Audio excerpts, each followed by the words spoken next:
Hello guys, તમે જોઈ શકો છો અમે આજે પતંગને કન્ના બાંધીએ છીએ, પણ મારા હસબન્ડ કે ચાલ પતંગને કન્યા બાંધ્યા, પણ મેં કીધું ના, આજે હું પતંગને કન્યા નહીં બાંધું, કારણ કે અમે શું કર્યું, સાંજે આજે પકોડી પાણીપુરી ખાધી અને એ પણ મને ના બોલાય, એટલે મેં એમ કીધું તમે પાણીપુરી ખાધી તો આજે કેમ મને ના બોલાય એમ.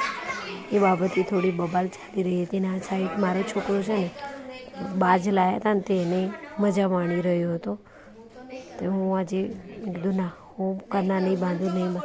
પછી મને એમ થયું કે લાઈ થોડા ઉડાડીએ એમની, એટલે થોડી મજા લેતી હતી. કન્ના તો બાંધવાની જ હતી, પણ મેં કીધું થોડીક મજા લઈએ એમની મજા લઈએ, મજા લઈએ એમની. એટલે મેં કીધું જોઈએ આ જો કેવા બધા પતંગની મજા માણી રહ્યા છે. જો આ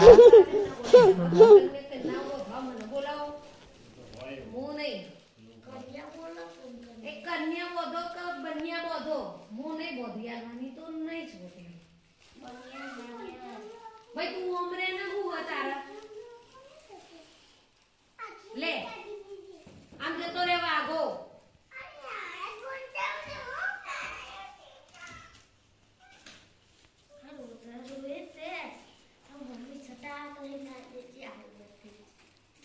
બંધ કરે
આજે 13 તારીખ છે, તેથી બધા કબન બાંધી રહ્યા છે, તેથી કાલે પતંગ ચગાવી શકે તે માટે બધા કબન બાંધી રહ્યા છે મસ્ત મજામાં. આમ પેલો મારો ભાઈ, હા અમારો ભાઈ પતંગ ફાડી રહ્યો છે. શું કરે પતંગ ફાડે છે?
બસ હવે આ છેલ્લો પતંગ છે, હવે અમારો પતંગ પૂરા થાય છે.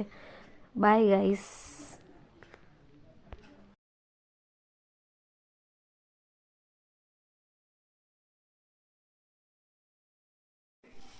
પછી ત્યાંથી મારા કાકાજીના ઘરે ગઈ, ત્યાં જોયું કે ત્યાં લોકો બી પતંગને કન્યા બાંધતા હતા. મેં કીધું લાવ એમનો બી વિડીયો જરાક લઈ લઉં. જો તમે જોઈ રહ્યા છો કે એ લોકો બી કેવા મજા માણી રહ્યા છે. અરે પેલો ભાભી બગડ્યો તો 8 વાગ્યાનું બેસી ગયું. મને જો ખબરદાર કાલે કીધું હોત તો મને જગા બંધાય જ નહીં પણ કબોન બોધવાની જ ના ડાયરેક્ટ જ ચકાઈ દે નહીં બોલો તાર